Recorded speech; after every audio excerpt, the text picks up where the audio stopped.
गर्मी में ठंडे चट्टानों पर गरीब बहू का ससुराल। अच्छा माँ, हम तीनों भाई चलते हैं। देखते हैं, आज खच्चर और बकरियों को चराने के लिए चट्टानों पर लेकर जाना पड़ेगा। चट्टानों की बात सुनते ही सीता का दिल बैठ जाता है। अब बेटा, तुमको पता है ना 2-3 दिन पहले क्या हुआ था?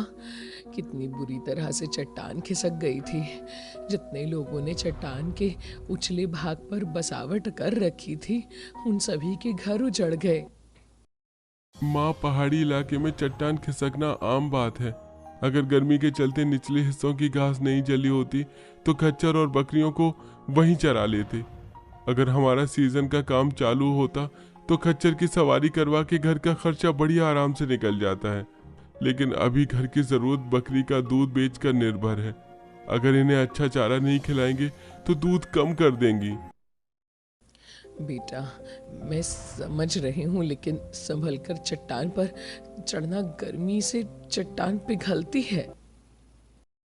सीता अपने पूरे परिवार के साथ पहाड़ी इलाके में रहती थी, जहां आए दिन चट्टान के बड़े बड़े टुकड़े टूट कर गिरते थे, जिससे आए दिन गरीब पहाड़ी परिवारों के मौत और घर उजड़ने की खबरें मिलती रहती थी।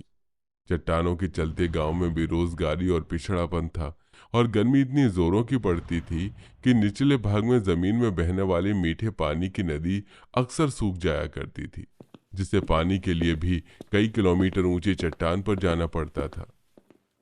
हे भगवान, इस गर्मी के मौसम ने तो आग बरसा रखी है। बदन ऐसे लहक रहा है जैसे जलते चूल्हे के आगे बैठ गए हो। सच में इस बार तो गर्मी ने चैन छीन रखा है। घर के अंदर तो और दम सा घुट रहा है। सच में कितनी ज्यादा गर्मी है। घर तो एकदम दमक रहा है। लगता है गर्मी से चट्टान पिघल रही है, इसीलिए इतनी भयंकर गर्मी है। पहाड़ी इलाके में भी रहने में बड़ी दिक्कत परेशानी है।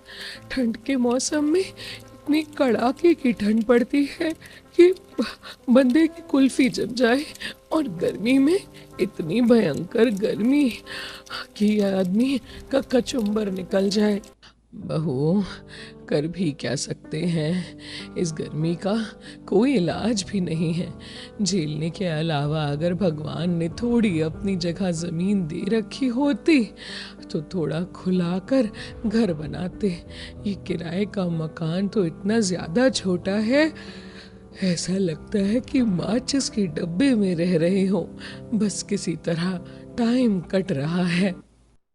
थोड़ी देर में तीनों बहुएं मिलजुल कर मिट्टी के चूल्हे पर खाना बनाकर सबको खिलाती हैं। यूं ही गरीब ससुराल वालों का गर्मी के शहर में गुजारा जारी था। कुछ ही दिनों में गांव के अंदर चट्टान काटकर रास्ता बनाने का बिल पास होता है, और गाड़ी सभी के मकान के आगे से होते हुए ऐलान करती है, सुनो सुनो सुनो, सरकार द्वारा इस गांव के चट्टान को काटकर रास्ता बनाया जा रहा है, जो इस गांव को बाजार और शहर से जोड़ेगा।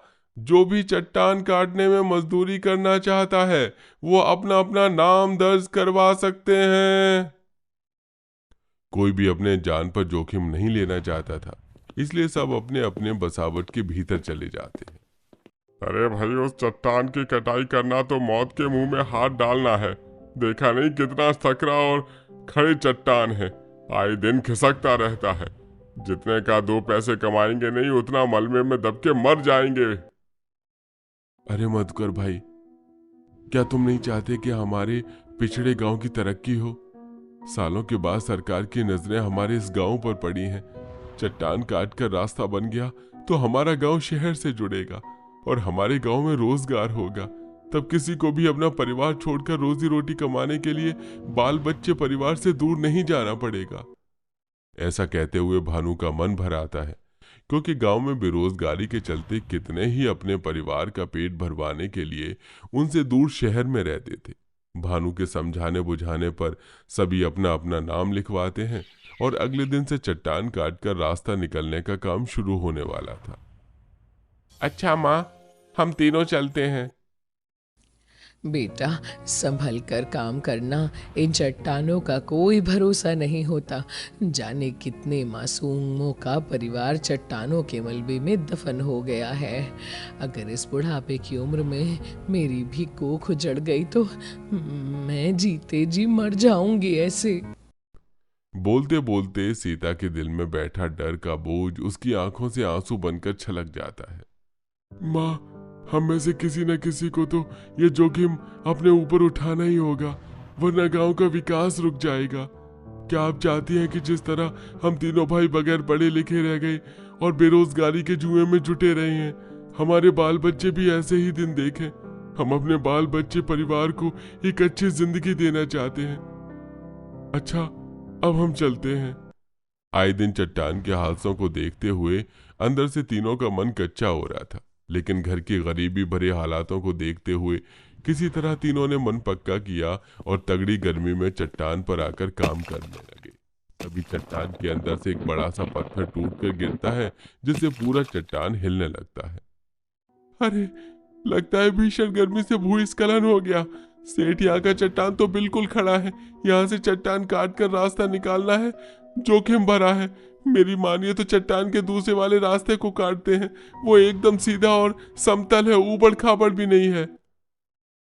अच्छा, तो तू दो गाड़ी का मजदूर मुझको बताएगा कहाँ से चट्टान काटना है और कहाँ से रास्ता निकलेगा। मैंने चट्टान के इस भाग को चुना है और कटाई यहीं से होगी, समझा? पर सेठ, मैंने कह दिया ना, अगर तुझसे कटाई होती है तो कर, नहीं तो चुपचाप रफू चक्कर हो ले। वैसे भी बहुतेरे मजदूर बैठे हैं दिहाड़ी भत्ता लगाने को। ठेकेदार के धौंस जमाने पर तीनों चुपचाप चट्टान काटकर रास्ता बनाते हैं। भयंकर गर्मी से चट्टान इतनी गर्म हो रखी होती है कि चट्टान की कटाई में मोटे मोटे छाले पड़ जाते हैं। सेठ, अब काम रुकवा दीजिए। थोड़ी देर में अंधेरा छा जाएगा तो चट्टान का रास्ता दिखेगा नहीं। एकदम खड़ी चढ़ाई है, उतरने में दिक्कत हो जाएगी। कुंदन की बात से सहमति जताते हुए बाकी के सारे मजदूर काम रोक देते हैं और सब चट्टान से चढ़ाई उतरकर नीचे आ जाते हैं, जहां भयंकर गर्मी थी। अरे, ये नीचे तो गर्मी ने तहलका मचा रखा है। इससे अच्छा तो चट्टान पर क्या ठंडी ठंडी हवा चल रही थी। पापा पापा, फिर हम अपना घर चट्टान के ऊपर बना लेते हैं ना। फिर सब लोग ठंडी ठंडी हवा में मजे से खाना खाएंगे। नहीं बेटा, वहां चट्टान के ऊपर बसावट करना जान से हाथ धोना है। जल्दी से खाना लगा दो। पूरा दिन गर्मी में चट्टान काटकर भूख से कचूमर निकल गया है। जी, आप तीनों हाथ मुंह धो लीजिए, मैं खाना तैयार कर देती हूँ। भाभी, हाथ मुंह धोने से काम नहीं चलेगा। पूरा शरीर गर्मी से चिपचिप कर रहा है। नहाने के लिए पानी नहीं है क्या? कुंदन देवर जी, आपको पता है ना, निचले हिस्से की सारी नदी गर्मी से सूख चुकी है और पानी लेने के लिए कितने किलोमीटर ऊपर चढ़ाई चढ़कर जाना पड़ रहा है। पैरों में छाले निकल जाते हैं। हम कल पानी ले आएंगे। गर्मी में पानी की किल्लत के चलते तीनों को हाथ मुंह धोकर गुजारा करना पड़ता है। तभी पूजा दोनों के हाथ पर छाले पड़े देखती है। भैया, आप दोनों के हाथों पर छाले कैसे पड़ गए? चट्टान काफी ज्यादा कठोर है, कटाई करने में थोड़ी बहुत हाथों में छाले निकल गए। अजी, अगर आप तीनों भाई कल इन छाले पड़े हुए हाथों से पत्थर काटेंगे तो जख्म तो गहरा हो जाएगा। हमारा पेट भरवाने के लिए आपको इस तरह खून बहाना पड़ता है। अनीता, तुम रो क्यों रही हो? हमारा काम ऐसा है कि खून पसीना बह जाता है। हम केवल अपने परिवार को सुख चैन की जिंदगी देना चाहते हैं। नहीं चाहिए मुझे सुख भरी जिंदगी। मैं आपके साथ रूखा सूखा खाकर भी खुश हूँ। आप ये काम छोड़ दीजिए और शहर जाकर थोड़े कम पैसों में काम कर लीजिए। हम उसमें भी गुजारा चला लेंगी। अगर आपको कुछ हो गया तो हमारे बच्चों का क्या होगा? बोलते हुए अनीता रोने लग जाती है। अब बहू रो क्यों रही है? इस तरह से रोएगी तो बच्चों पर असर पड़ेगा। चुप हो जा। चलो, आज मैं तुम तीनों को खाना काढ़ कर खिलाती हूँ। सीता स्नेह प्रेम से अपनी तीनों बहू के लिए थाली परोस कर देती है। अनीता बहू, तू पेट से है, अगर अच्छे से खान पान नहीं करेगी तो बच्चा कमजोर हो जाएगा। हाँ, थोड़ा थोड़ा करके खा ले। मैं समझ सकती हूँ गर्मी से इच्छा कहाँ करती है। सीता के दिलासा देने पर किसी तरह दोनों बहू गर्मी से परेशान हलक से निवाले उतारती हैं। धीरे धीरे दोनों को 6-7 महीने लग जाते हैं। फिर एक दिन, अरे आज तो गर्मी ने सबसे ज्यादा नाक में दम करके रख दिया है। अरे हर कुछ देर पर गला सूख रहा है। मजली बहू जरा एक गिलास मटके का ठंडा पानी पिला दे। जी लाई पिताजी। गौरी जैसे ही मटके पर से ढक्कन हटाकर देखती है तो मटके में एक बूंद पानी भी नहीं पड़ा था। ये क्या, गर्मी से मटके का सारा पानी आज फिर से सूख गया। चुल्लू भर भी पानी नहीं है। अब क्या होगा? और कोई चारा नहीं है पानी लाने के सिवा। वैसे भी शाम को चूल्हा जलाने के लिए सूखी लकड़ियां चुनकर भी तो लानी थी। अभी चल पड़ते हैं ताकि शाम को सूरज डूबने से पहले वापस आ सकें। तीनों बहू एक एक मटका सिर पर एक एक मटका हाथ में लेकर पानी भरने चल देती हैं। अरे बहू, सवेरे सवेरे ही तो तुम 6 मटके पानी भरकर लाई थी, खत्म हो गया। माँ जी, इतनी ज्यादा गर्मी पड़ रही है, पानी की खपत तो होगी ही। इसी में खाना पीना भी तो बनाया था। शाम को पीने और खाना बनाने के लिए एक बूंद भी पानी नहीं बचा है। चलो ठीक है, जाओ सर पे घूंघट कर लो, एकदम कड़ी धूप निकल रही है। पूजा, तुम चूल्हा बर्तन साफ करके रख देना ताकि आकर हमें टाइम से खाना पीना बनाने को मिल जाए। अजी भाभी, चूल्हा चौका करके रख दूंगी, आप जाओ। माँ, मुझको भी अपने साथ ले चलो ना, मुझको ठंडे ठंडे पानी में नहाना है, बहुत तेज गर्मी लग रही है। पिंकी बेटा, चट्टान के रास्ते एकदम भी ठीक नहीं है, तुम नहीं चल पाओगी। मैं चलूंगी ना माँ। सरिता बहू, ले जा, थोड़ा झील के ठंडे ठंडे पानी में दोनों को नहला धुला देना। देख कैसे लाल लाल से दाने निकल आए हैं, सारा दिन शरीर खुजाकर लाल कर दिया है। थोड़ा नहा लेंगे तो मन ठंडा हो जाएगा। ठीक है माँ जी, दोनों को ले जा रही हूँ, चलो पिंकी। दोनों बच्चे खुश हो जाते हैं। अब पांचों कड़ी गर्मी में चट्टान की चढ़ाई पर चढ़ने लगते हैं। जैसे जैसे वो चट्टान के ऊपर की सतह पर बढ़ रहे थे, गर्म खुश्क वातावरण ठंडा होता जा रहा था। आहा, मम्मी मम्मी, इस चट्टान पर तो कितनी ठंडक है। हम यहीं पर अपने लिए घर बना लेते हैं ना, फिर हमें खड़ूस अंकल को किराया भी नहीं देना पड़ेगा। जेठानी जी, वैसे सांझ ने बड़े फायदे की बात करी है। हम इस चट्टान पर अपना घर बसा लें तो हर महीने किराए की टेंशन भी नहीं होगी। और कितनी ठंडक है यहाँ। देवरानी जी, तुम्हें तो पता ही है ना, इस चट्टान का ठंडक भरा वातावरण जानलेवा भी हो सकता है। गर्मी से ये चट्टान कितनी जल्दी पिघल जाती है। सरिता की बात को सुनकर अनीता ठंडा चट्टान पर बसावट करने से ख्याल को मन में रख लेती है। कुछ घंटे की चढ़ाई के बाद वो आखिरकार झील के पास पहुंच जाते हैं, जहां दूध के जितने सफेद पानी निकल रहा था, जो कि बर्फ जितना ठंडा और मीठा था।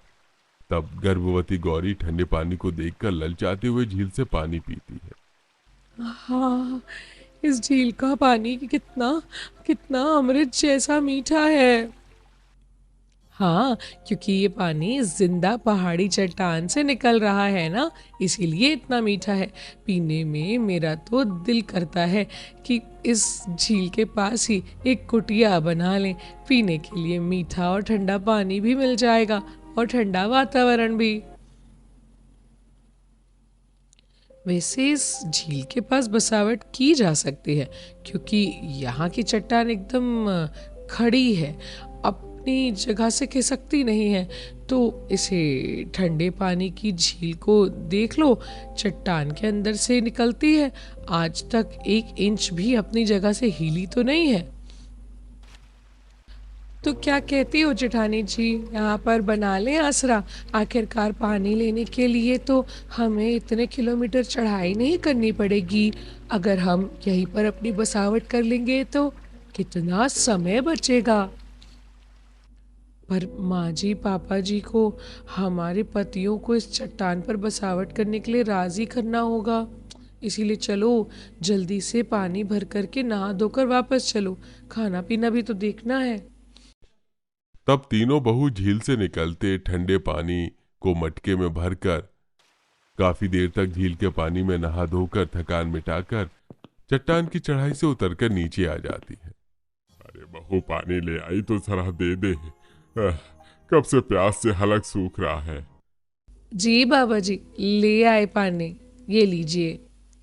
देखते ही देखते गर्मी से ससुर गटगट करके पूरा पानी पी जाता है। अब जाकर मन तृप्त हुआ है। पानी का तासीर कितना ठंडा और मीठा था। गर्मी में खाना मिले न मिले, ठंडे पानी के बिना गुजारा नहीं है। थोड़ी देर में बहुएं खाना बनाती हैं, तभी एकदम से मकान, चूल्हा, रसोई सब कुछ भूकंप के झटके से हिल जाता है और मकान में दरार पड़ जाती है। हे भगवान, ये मकान इतनी जोर जोर से क्यों हिल रहा है? तभी तीनों बहू भूकंप के झटके महसूस करती हैं। माँ जी, भूकंप आया है, हम सब लोगों को बाहर चलना होगा। भूकंप के तीव्र झटके महसूस करते हुए जैसे ही तीनों बहू ससुराल वालों के साथ मकान से बाहर निकलती हैं, तभी देखते देखते मकान मलबे में बदल जाता है। उनके साथ साथ कई और लोगों के बसावट भी टूट जाते हैं। तभी चट्टानों पर से भागता हुआ मंगरू गांव में आता है। उसके हाथ पैरों में गहरे जख्म लगे थे। अरे सीता काकी, दयावान काका, गजब हो गया। अरे क्या हो गया मंगरू, तू ऐसे घबराया हुआ सा क्यों है? अरे काका, भीषण गर्मी से चट्टान पर बहुत ही तेज भूस्खलन हुआ था। जितने भी मजदूर चट्टान की कटाई कर रहे थे, सारे के सारे मलबे में दबकर मर गए हैं।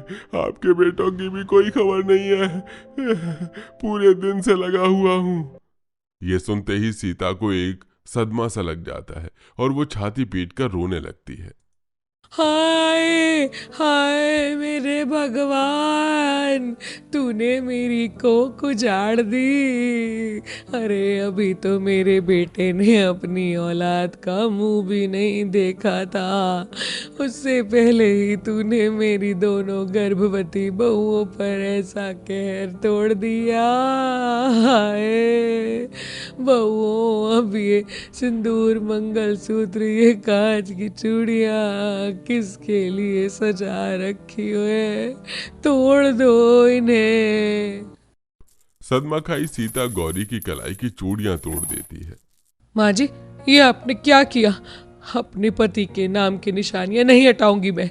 मुझे उम्मीद है वो जरूर आएंगे, वो जरूर आएंगे। चट्टानों का कहर जैसे मुंह बाकर तीनों के पति को निगल जाता है। वहीं भयंकर गर्मी का मौसम तीनों बहू और उनके ससुराल वालों से सहारे की छत भी छीन लेता है, जिसके चलते वो कुछ भयंकर गर्मी में दर दर की ठोकरें खाने लगती हैं। पर न तो कोई उन्हें आसरा देता है और न ही बिना पैसे के कोई उन्हें किराए का मकान देने को राजी होता है।